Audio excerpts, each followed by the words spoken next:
Lots of people wonder how to get their ideas on the telly, so here's an upbeat little guide to why if you're lucky that'll never happen, and if it does, it'll be a nightmare. First of all, let's assume this man represents your idea. Now, if it's possible to showcase your idea live or on the internet, then for God's sake do that before you even think about letting anyone in telly get their hands on it. If it succeeds, they'll beat a path to your door. But say it's not practical or possible to do that, well, what else can you do? Your best bet is to get a job in TV, and after several months slaving in lowly positions, try to bag a job in development.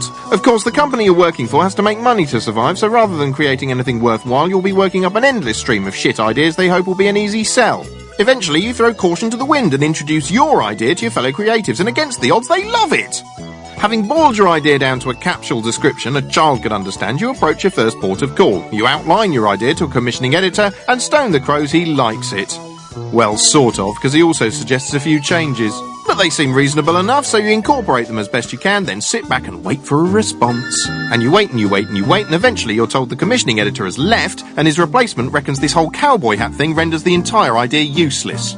Still under pressure to sell, you take your idea to a funky rival channel notorious for dangerous cutting-edge content. Here, another commissioner suggests it be fronted by up-and-coming comic Barry Shitpeas. What about Barry? Because he's being groomed as a future face of the channel. A few evenings later, you and Barry hook up for an evening to discuss the idea. He's got plenty of suggestions, every single one of which makes you want to vomit so hard your guts fly out your mouth and hit him in the eye, but instead you nod like a bitch. You work his changes into your original pitch, like the snivelling whore you are, and represent it to Captain Burstrings. Brilliant, he says, and informs you there's a commissioning round coming up and your idea's definitely on the shortlist. Once again, you wait and wait and wait and wait and wait until an email arrives telling you they decided to go with something completely different.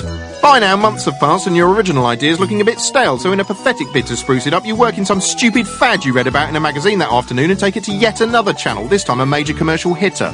They won't even consider it without a major name attached, so it's out with Barry Shitpeas and in with Ant and Dec. They also want to make your idea accessible to their imaginary audience of idiots, but by now you've lost so much dignity you're in a trance, so you just concur and nod and do as they say.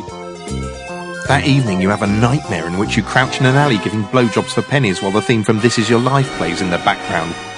What could it possibly mean? It's still troubling you the next day as you sit in reception alongside someone with a similar idea which looks slightly better than yours.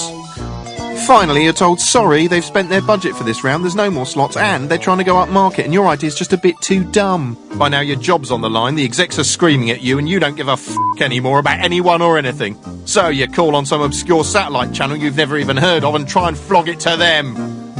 Here you're asked to literally rub shit all over your idea and turn it into a vehicle for some reality TV star. But it's not even an idea you recognise anymore, and that's not the only problem. No, because you've also got to cut all the best bits out of your idea because they want 150 episodes and they've only given you a budget of 27 pence. Worse still, you can't hire enough staff, so everyone involved in making it has to work insane hours that make them cry around the clock and despise you. Congratulations, you've become an exploitative telly scumbag. Eventually, your bastardised, rehashed idea finally makes it on air, at which point everyone who tunes in thinks it's shit!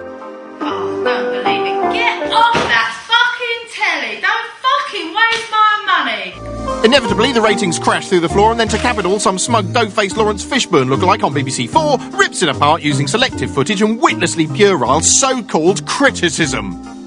At the end of the day, this programme's a load of brought up by and there lies your idea, dead as a dodo's doornail, messed around, shat on and despised. Was it ever any good to start with? Doesn't matter, because you will never, ever know. And that's exactly how TV works.